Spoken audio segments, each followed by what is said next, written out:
guys, welcome to Full Time Devils. I am Adam McCullough. This man is Stephen House, and I am joined by a couple of legends, and we are back for the second match preview of the season. We won the first game against Leicester City, and now we go to Brighton, second league game of the season. It's a big one coming up this weekend. I cannot wait.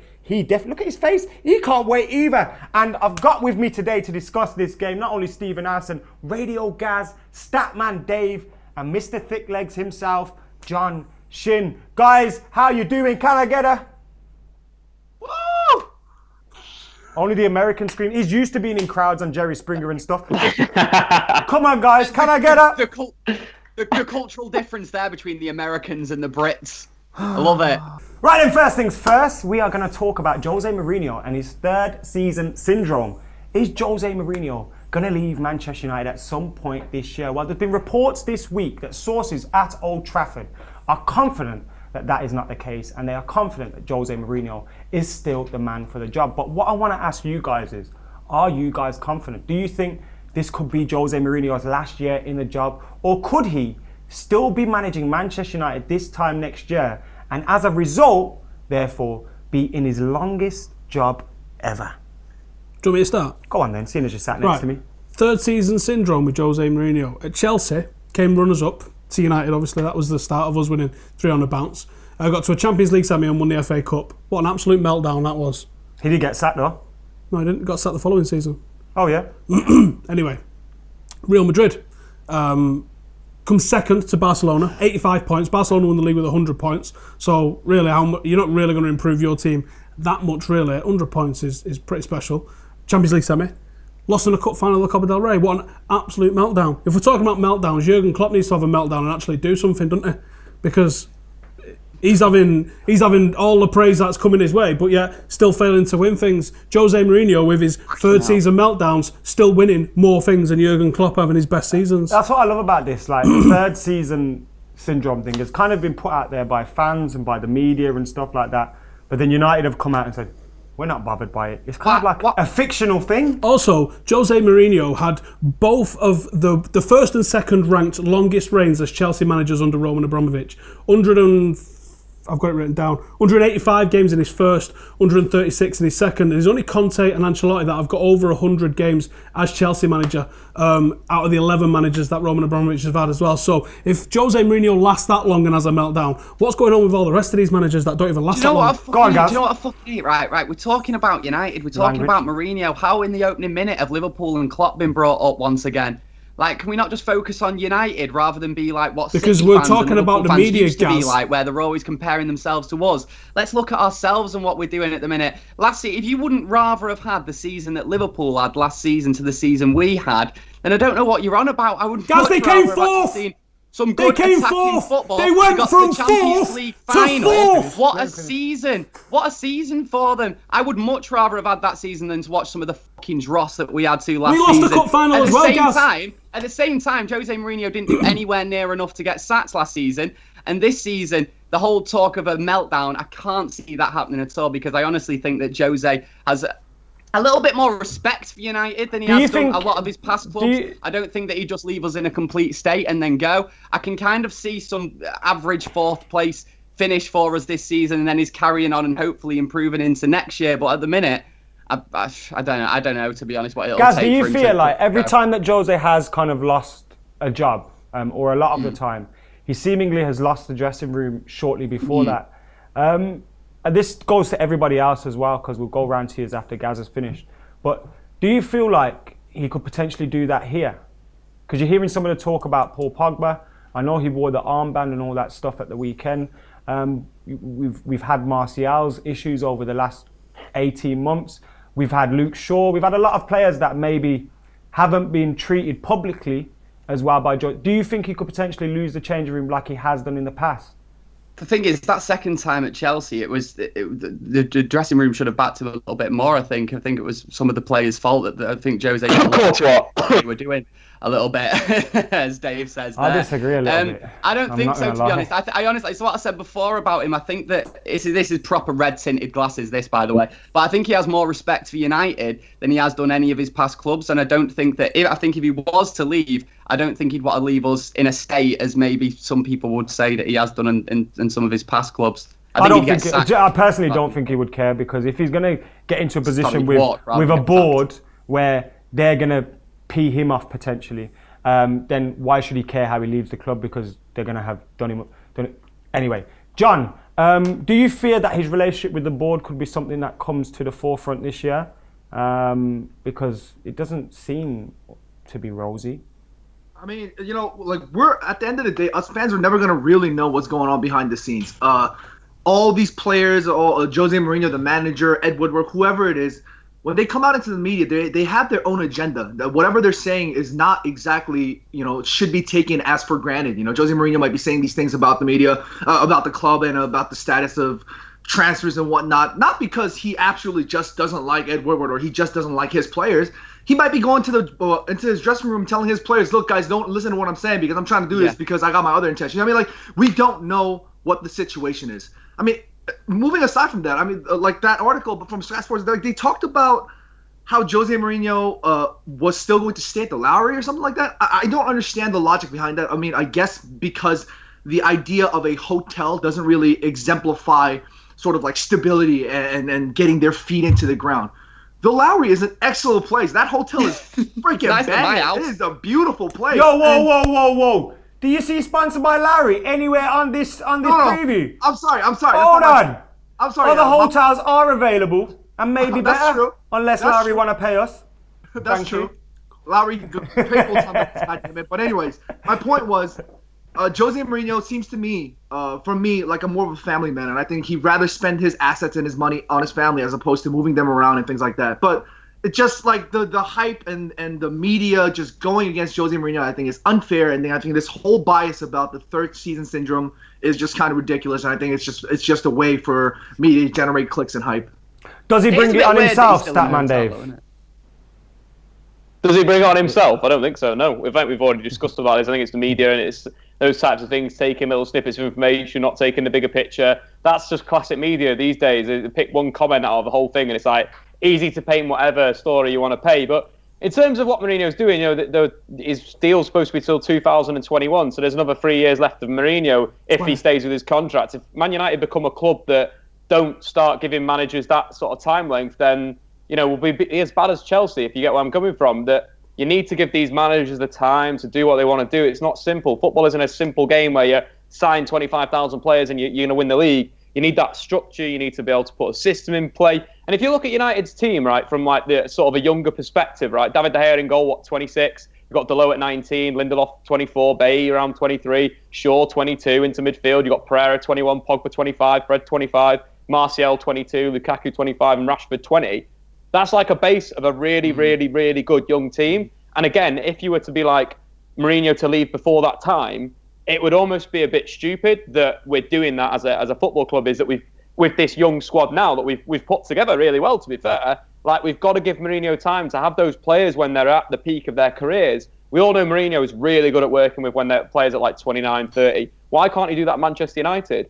Surely should be the plan for the football club, is this core base now that's young players that are coming through. Why not have Mourinho as the manager there? There's going to be a relationship there. There's going to be 3 years together, 4 years together. And that's where you start sort of, winning things. And that's the weird side at the moment. Obviously, Mourinho in, Mourinho out, whatever you want to do. But at the same time, he's got a contract at the club until 2021. And that's something that Man United, hopefully, will honour. Footballing aside, my opinion on this one is I do feel a little bit wary about Jose Mourinho's position as Manchester United fan, as Manchester United manager. Because of the simple fact, it's clear to me that the club haven't backed him properly in this transfer window, the last summer transfer window.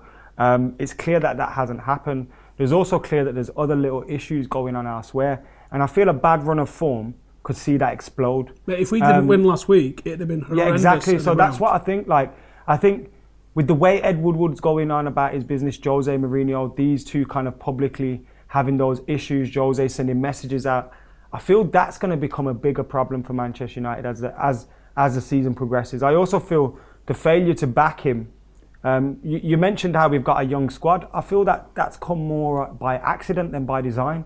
I don't think there's any plan at Manchester United. When you take away the managers, we've had David Moyes, Louis van Gaal and Jose Mourinho. There's never been any succession planning. Yeah, but at the same time, there's been a plan. When you look at Manchester City, when you look at Manchester City, they've always been preparing, whether they've had Pellegrini, Mancini, they've always been preparing for eventually, one day we're going to have Pep Guardiola, or we're going to try and do this and do that.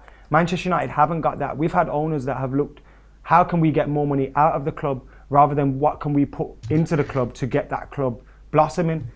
So I think at this moment in time, we have to look at City because they're our nearest rivals. We have to, I kind of get what Gaz is saying about why look at Liverpool and all that stuff. Focus on ourselves, because it's clear that we have got problems at the moment in-house. Let's sort them out first.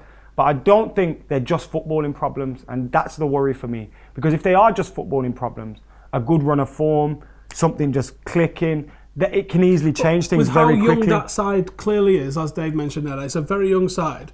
What was the major issue in signing some ready-made talents like a Toby Alderweireld or a Willian, which might have been the final pieces of a bit of a jigsaw coming into this team? Don't make the club money, players. And that's where the club are at the moment. But that's the problem then, because the club exists surely to be a successful footballing team, and if the disconnect isn't there, then you've got to say Jose Mourinho hasn't been backed. Why are they saying to him 100 million is available for Rafael Varane because he's a bigger name with potential selling value, where Toby Alderweireld and Willian could have been bought for that kind of money and see Manchester United take a level up on the football pitch? I think we know why that is, and I think for that reason I feel like the club were daft. Like I felt at that point in time when we got Mourinho, we really needed him.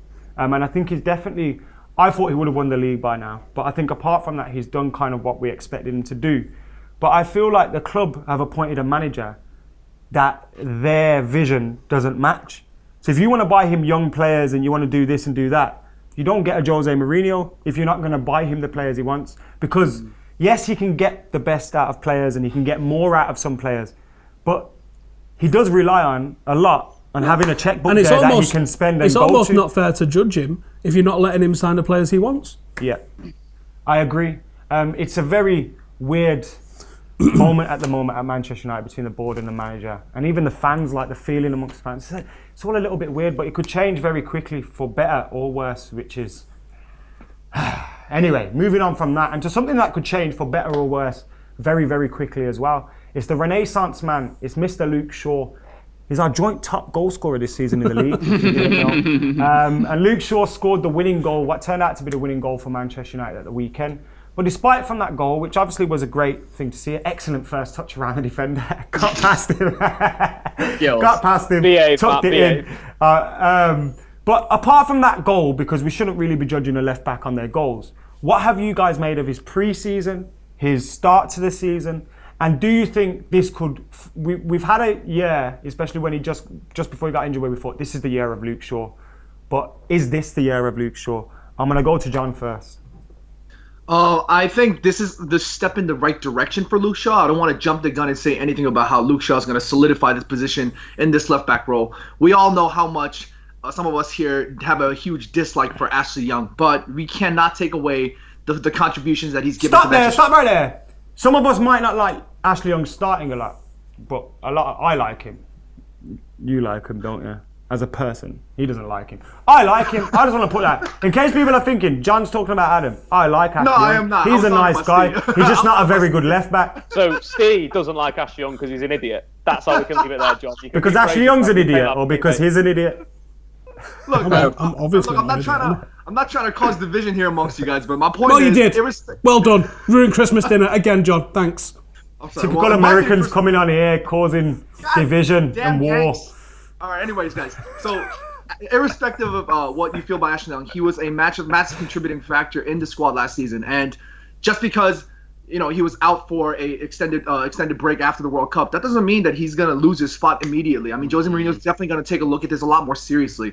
What Luke Shaw needs to do at this point is to continue to perform on a consistent basis, not just on the pitch, but off the pitch as well. We don't know what goes on behind the training, on the training grounds and whatnot, but he needs to keep fit. That was always an issue. He's always looked out. He's always come out and looking like a little bit chunky. He's kind of looked like a balance of me and Steve. We don't want him looking like that. We don't want him looking thick. We need to see him a lot leaner. Luke Shaw, and we need to see You want to see him looking like me? He's a Damn right. And he needs to show the consistency. That's what we need to do. But it's a positive start, and I'm happy for that. Gaz, what do you think of Luke Shaw? Yeah. Luke Shaw, it's a bit. It's sort of like when he plays, I think he's the only player who actually looks like a proper left back. Maybe this is a very old-fashioned sort of view of things, but I like a left back to make overlapping runs and to play the quick crossing. It's not what we get. It's not what we get from Ashley Young, and it's not what we get from other players. What's he saying? It's because he's the only person that we play there that's actually a left back. Yeah, that's what I'm saying. Exactly. He's the only one who plays like it as well. And then last season when he was taken out of the team, I mean, it would be the same situation if he's dropped for this Brighton game now, where he's just taken out and you're sort of thinking like, why? I thought he played great. And then everyone's bemused and then we don't see him for a couple months. Now, that's one side of it. The other side of it is over the summer, he did look quite large. He did look like a big Do you fella. mean before he returned to pre-season, right? Yeah. And he didn't look... Well, I don't know it, actually. A few times in pre-season, like on the training ground, he looked a bit... He came out and said he's got a Wayne Rooney body. Yeah, well... I guess that's one way to put it. But even Wayne Rooney, he was out. He wasn't in perfect condition all the time. But yeah, at the same time, Luke Shaw, when he's turning up not in great condition, how can you be playing for Man United at that age and not be in peak physical condition all the time? So I can sort of see both sides of it, but he completely doesn't deserve to get dropped for this next game, which I have a feeling he might do for Ashley Young. Lay off that, Harry Bowles, eh? Dave. Stop laughing at fat people, Dave. I'm not. You're just making some jokes about Haribo for no reason. In terms of his performance against Leicester City, it was really good. And I liked it that pre-season I wasn't too convinced with some of the stuff he was doing, but Premier League is the competition, you know what I mean? Like, you step up when the game starts, when the season starts, you come into the team. And I think there's loads of things that he added to the United team that we've not seen. You know, the runs in behind from fullback.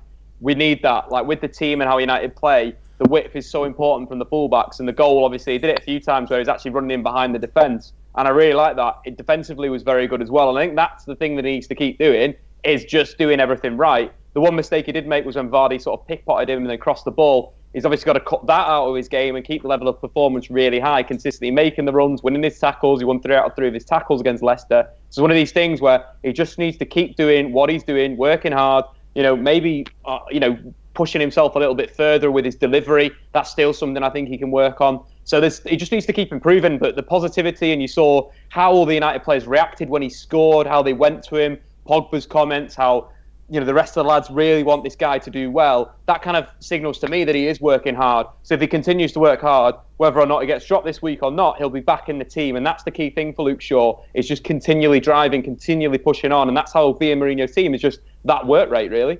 I like that from him as well, because I caught up on the Sky Sports coverage after the game. Not only was Uncle Webby on there, I don't know how he managed to pull that off, but not only was Uncle Webby on there, but after the game, Luke Shaw was speaking about how, no, this isn't enough. I want to do more. I want to keep going. I want to get better. And that's what you want to hear. You don't want to hear someone, oh yeah, I've scored today, amazing job done, because you need to go again and get better. Now, Steve, can Luke Shaw become the best left back in England again? See, I'm unsure. I hear a lot of things. John said before, like, we don't know a lot of things that are going on behind the scenes, but we actually do know a lot of things that are going on behind the scenes with Luke Shaw. We know that he was bringing his friends up, and his friends was cooking for him, and they couldn't cook, and they've had takeaways getting ordered and stuff like that. And you think, this isn't the life that you want of a footballer. Now, for a lot of the criticism Wayne Rooney hired a personal chef and had a personal chef since he was a teenager. So there's things that footballers can do with the level of income that they've got that they could be doing to implement into their lifestyle, and you don't hear Luke Shaw doing the right things. And I think that's massively worrying. Anyone can put on a bit of a spurt and go and have 5-6 weeks where they really go for it and they put a lot of effort in. But there's a lot of talk that Luke Shaw's not even a fan of football, like he just does it for it's his job, and that worries me, man. Like, I know as fans we want to be romantic and think that everyone wants this to be the biggest thing that they do, and they do it because they love it and all the rest of it. But the noises that you hear about Luke Shaw, they don't fill you with confidence. And I wonder if that's why he's not been able to maintain in a Jose Mourinho team, if he's not got the mental attitude to be able to put up with it. Now, he's done extremely well to get back into the team, and he was great on Friday last week. He was also great on some of the cameos that he had for Jose last season as well. But there's obviously things going on behind the scenes in training, which are inexplicable to me because you all know my feelings on on Ashley Young as a left back, and I would love Luke Shaw to knock him out of the team and never see him again as a left back for Manchester United. I love how direct he is, which is the total opposite of what you get with Ashley Young. Defensively, he's better. The only thing that I say that Ashley Young has got going for him, which is it should be the absolute baseline for every single footballer, is that mentally Ashley Young seems a lot stronger than Luke Shaw. Well, that was just absolute rubbish, man, about Ashley Young. But anyway, we'll continue. I think he's right. I don't think Ashley Young is a great left back. He's not direct. I think people have just inside. started to live with that fact, especially you, Dave. How much you want to push Cool, it. man. No worries, man. It's cool. Anyway, next up, you two geniuses, absolutely spot on. Just because you got a calculator, Dave, we don't care. Do you know what I mean? Got a mobile phone as well, you know. Stick that right up where the sun don't shine. Anyway, I've still got a calculator on my watch, baby. How about that? Yeah, but it's a shame that you can't even add, mate. That's why I've got a calculator on my watch, you dick. You can't tell the time either, though. Right then, moving on. I could change the TV channel as well with my watch. But anyway. So guys, we are moving on now to predicted 11s now. Statman Dave, I hate to inform you that you are sitting top of the league. Remember, were you here last week? There's new rules. Anyway, there's new rules this week. This season, sorry, there are new rules. And those rules are, whatever as long as you've been in over 5 previews, we then take an average of your score and then we make the table up from that. That's what it should Basically, be. what they're trying to do is stop me from winning the league again because, as we all know, I'm a champion. So now they've got me presenting these so I can't give a team. Average it. It's like, I hate Chris, producer Chris. Absolute bell. Anyway, moving on from that to predicted 11s. We're going to go to the man in the US of A first. John? Thick legs? Yeah. What's your 11? Damn right. You know, I finally get a chance on this. I'm always up there, and then I didn't ask for your life story. No, you're right. You're right. All right. I'm gonna go Devin De Gea and goal. I'm gonna go with a back four, same back four. Darmian, Bailly, Lindelof, and Luke Shaw. And I think it was a little bit skeptical from Darmian, but we don't really have a choice. I was thinking perhaps maybe Jose Mourinho might operate with Ashley Young on the right side if available, but I think he's just gonna go straight. He's gonna go with the straight back fours, just as I mentioned. Midfield 3 won't change as well. I think Fred, Pereira, and Pogba had a really good game against Leicester City. It's still the opening stages of the Premier League season, so we won't be able to really identify what Jose Mourinho is looking for as much. But so far, so good in the midfield department as well. I think the only thing that's going to change is the forward line. I think we're going to go with Lingard, Sanchez on the left, Lingard on the right, and we're going to go Lukaku up top in a 4-3-3. Well, you've done the exact same team. Literally the exact same team. Only you've got Young at right back and Shaw at left back, haven't you, John? No. He said potentially. Potentially Young could be, but he did go with Darmian. Okay, well I'd put Young at right back, Bailey, Lindelof the centre half, Shaw at left back, Pogba, Fred, Pereira in the midfield. That's difficult to say. And yeah, I can see Lingard coming back into the team and having a really good game actually after the summer. Lingard, Lukaku, Sanchez as the forward 3. Obviously Dave in goal, obviously. Oh, I thought you went with Lee Grant then. Now remember guys, if you are watching at home and Jose Mourinho has said, I don't know, Eric Bailly is not allowed to play this week because he hasn't got an international game next weekend, then of course we haven't known about that, so we didn't know not to put Eric Bailly in our team. So bear that in mind if anything changes in the press conference. We're going to go to now Mr. Stephen Arson for his 11. Obviously very similar to Gaz, to John, and I'm sure Dave's... Am I sure? No, Dave's probably going to pull something mental out in it because that's Dave being Ashley Dave. Young. Left back, I'm right back. I'm going to go with Big Dave in net. I'm going to go with the same back four, Darmian, Bailly, Lindelof and Luke Shaw. I'm going to go with the same midfield. I was really impressed with how forward-looking that midfield was. I thought they was always looking to get the ball forward and they could get it forward with a little bit of speed. I think that's a valid criticism of United in recent seasons, is that they're a bit slow transitioning it up the pitch. I thought the forward 3 let them down. a little bit because I didn't think Marcus Rashford had a great game. And I think we played like Lukaku was playing but with Marcus Rashford playing. Like, we were trying to hit balls straight from David De Gea to Marcus Rashford, and it's just not going to fly like that. You've got to play to you got Maguire at the back. You've got to play it with strengths, and yeah, it's not going to work like that. So I would go with Lukaku. I still think Juan Mata's going to keep his place, although I thought he was extremely narrow. And I think if United really want to stretch teams, they've got to find someone that can give a bit of width on that side. So I think it'll be Sanchez, Lukaku, and Juan Mata up top. Becomes a little bit of a diamond on the front too, and Mata becomes really central. He does, yeah. He likes to come over to the left-hand side a lot. And I think he just gets congested when he does that too. That's why I know Jess likes to drift as well, but he does offer us someone who likes to hug the touchline as well. It's an interesting one. Maybe Ashley Young could go back to being a winger again this season. Any thoughts? Statman Dave, what's your team, bro? I'm going to play defensive. I'm going to play the I'll Adam call you bro if I don't card, even like you. where I'm going to sort of sit back with my 10 points. I'm going to stay at the top of the lead. So with David De Gea in goal, the same back four, Shaw, Lindelof, Bay and Darmian. Same three in midfield, Fred, Pereira, Pogba. And then I'm just going to replace Rashford with Lukaku. Mata and Sanchez either side. Again, just going to keep it nice and safe. Keep being at the top of the leaderboard, Mac. Is there an echo in it? Title will be mine. Because that was literally the same team I just gave. It was, yeah. It was. The only thing that, obviously, I'm not giving a team because I'm being restricted this season. But the only thing I'm considering is that it's an away game. So how will Jose Mourinho approach this compared to the home game against Leicester City? Will he bring in a Fellaini? Will he bring in, will he replace Pereira in that midfield? Will he replace Fred in that midfield? Because it is an away game. But it's also Brighton. Very true. But that's now you've said that, Fellaini for Pereira. If I was actually estimating what the team would be, I'd guess that.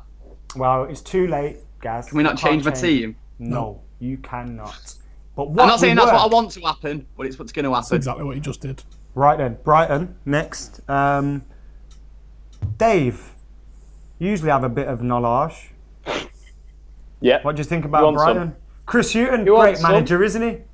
Yeah, I think they'll get relegated, to be honest. I don't think Put your money on Brighton to win the league, guys. They were terrible against Watford. Yeah, they were absolutely awful against Watford. Pereira scored 2 really good goals, but they were sort of suspects on that left-hand side. Again, Alexis Sanchez has been through an interesting patch of form at the moment. I didn't think he was great against Leicester City, but then if someone like Lukaku finishes his chance, Mata makes the right decision, Sanchez is pivotal in 2 goals. But I think this is a real game for him to exploit, their sort of left out their right-hand side defensively. Knockaert isn't very good. Bruno isn't great. He's an old player that Sanchez should be turning inside and out. And I think this is a real big game for Sanchez. Maybe he gets a bit overawed when he plays at Old Trafford. I don't know whether the pitch, the atmosphere, he's not quite adjusted to it, but he seems to be better in away games. And this is a game for Alexis Sanchez. I think that counter-attack supported by someone like Paul Pogba is going to be simple for Brighton. I really think they lack players. Pascal Gross is the only one that they've retained. He created more chance than any other player outside the top 6 clubs. So he's the danger from set pieces. His movement's good off the ball. So again, he's the danger, but apart from that, there's not a lot there. Solly Marsh has games once in a blue moon that's good in the Premier League. He's more of a championship player, same with Glenn Murray. There's just not a lot of players that look at that Brighton team and think, you're staying in the Premier League, given the investment that Fulham have put in, Wolves have put in. They just look like they're falling away, and it's unfortunate for Chris Hughton because they're a good team. Yeah, I like Pascal Gross. Once signed him on Football Manager and won the Champions League with him, just saying. They must be good then. Well, yeah, Gross obviously scored against us last season. We had a bit of a tough time against them last season, but we had Rojo and Smalling at centre half last season. I think we played a bit of a high line against them, and it just didn't work for high us. High as in intoxicated. High as in no comment. I think that love a good highlight. If we go with the starting 11 that we saw against Leicester, I think we'll be fine. I think there is a valid point that you might see him switch out someone like Pereira, who on paper is a little bit more adventurous rather than someone that's a little bit more defensive minded. But I thought United's problems against Leicester started when we took off those more creative players, and when we brought on McTominay and Fellaini. I thought that passing machine that we had in midfield really broke down. If you look at Fellaini's average position, he's actually further back than the 2 United centre-half's average position, which shows you how that we just didn't hold possession whatsoever, and we started to collapse and allow Leicester onto us. Just throwing this out there, seeing because you just mentioned his name, McTominay. I got a little bit of stick for what I said about him the other week. Bloody right. It was a little bit harsh what I said. Did you say, so? But I said he was being stupid, I said in no kind terms that he was rubbish. But I do think he's not great. Like, isn't it wise to send him out on loan this season? Because we've brought back Pereira, Fred, we've got Pogba for how long? I think he's very Fellaini. functional, but I think Like, he's limited. Why are we in keeping terms him? of He, his ability on the realistically, ball. he should be 6th or 7th choice. So surely it's better off to send him out on loan. Yeah, but how many midfielders are we playing this season? We're playing 3. So you technically need 6 or 7 central midfielders for rotation. We've got But Champions why- League, we've got League Cup, we've got But FA should Cup. he So be one of them? surely that makes sense as a squad, managing a squad. I don't know if he's good enough for Man United. Is my point. But yeah, that's just my thought on that one. While the loan window is open, we should look to utilise it and put McTominay on loan. John don't even know where Brighton is. Go on, John. I think Brighton South. I don't know. It just sounds South right. of what though? I don't know. North. Fucking South, man. Holy shit! Don't fucking ask me. All right. We'll make it quick.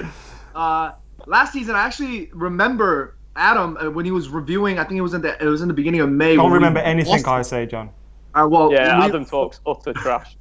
Well, we did lost to Huddersfield 1-0, and Adam made an interesting point. He said that we lost to every newly promoted side that season. I think we lost against Huddersfield, we lost against Brighton, we lost against Newcastle. And that was a very interesting point. I mean, we were starting off that season 4-0 FC, and we were banging teams on, but for some reason we lost to the newly sided, the newly promoted teams. And I think teams that are sort of more on the lower echelons of the Premier League, we don't want to give them the opportunity to bounce off against us, and it's a very weird sensation. We'd expect on paper to batter teams like that. And last season, Dave was talking about how, like he mentioned, like the players like Knockaert, he mentioned Gross, he mentioned Moray, and players like of that ilk. But when I saw them play against Watford, they were horrible. They offered no answers against the Watford side. So I don't think this should be difficult, but we should definitely treat them with a little bit more respect and make sure that we get a solid win, and just constantly go forward on a game-by-game basis, 3 points.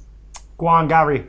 Not a very good team. A lot of better teams in the Yeah, division. I think all the promoted teams have probably got better teams, especially Fulham and Wolves. Have a better team than Brighton. I think they'll go down trash against Watford. I'm confident for it, and I can't wait for that to get clipped up when we lose 2-0.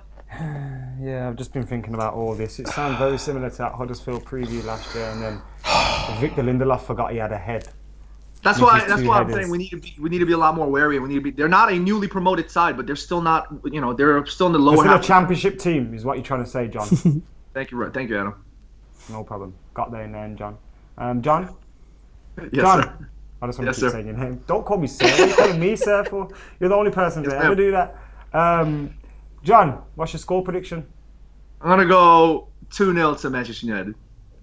Gary? 3-1. United. Statman Daddy? 4-0. To who? Don't even need to ask me that, Adam. Come on. do. 4-0 FC returns. I think 3-0. I think United can really put these away. But again, I think John's right to be wary because they'd line up as a 4-4-2, even though Gross sort of is given that number 10 position. He's actually all over the pitch, so it's really 4-5-1. And I think if a team can sit down, get in that low block, really start to frustrate us, I think the confidence problems that are probably there just under the surface with United could come to the fore, and we could end up with egg on our face here in Brighton. I hope not, though. 3-0. I don't like egg on my face. You know what I want someone to do? Walk behind John's wall and just slam it to all them boxes full. But hopefully that happens on the next preview. Apart from that, my score prediction for this one is 2-0 to Manchester United. I do think we're going to win. I don't think it's going to be vintage, but 3 points coming home. Anthony Martial off the bench to save Mourinho's bacon. Too mad if you think he's coming off the bench. What else got to talk about today? Not much, guys. Make sure you're keeping it locked to Full-Time Devils. Radio Gaz, thank you very much for joining us. What are you doing this week? Anything to plug? No, I don't. I'm on Signal not 1 on the this radio? weekend. Signal 1 this weekend, this Saturday, 2 till 6 p.m. See you there. All right, and Statman Dave? I'm going to keep it more YouTube based, for the younger people. So go and check out my formations, Man United, what that formations supposed to they're going to mean? play. Go and check that out and just ignore what Gaz is saying. Mate, you won't have a job in 5 years. Says the man on radio. Have a- I work out wireless. Hey! Go on, John, plug something American. Nothing. I just want to say rest in peace to Aretha Franklin. That's it. Howson? I've got a really good director of football explanation video, so those who's asking what that is, I'll get Chris to do a community post on it. I was just going to say, who the hell ends a video by saying RIP to everyone and just killing the vibe? All right then, guys, we're going to be at Brighton this weekend for everything that's going on around the game. So make sure you join us here on Full Time Devils. You're subscribed, you're liking, you're commenting, you're sharing, you get your predicted 11s, your predicted scores, you're subscribing to everyone's channels in the description below. And anything else to add? John's still got his whiteboard out. See you later.